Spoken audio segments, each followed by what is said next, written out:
Good morning जय जगन्नाथ। आज थी श्रेयार स्कूल छुट्टी से लेट्रे उठ हली हली झुली झुली कम कर।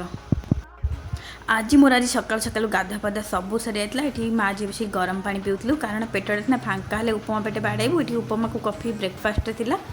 ब्रेकफास्ट ये फिनिश कर सारा एक्चुअली आज आमको गाँव को जबार अच्छी से सकाल सकाल गाधा पाधा सरी ये दही टे चीनी पानी देकी पिऊची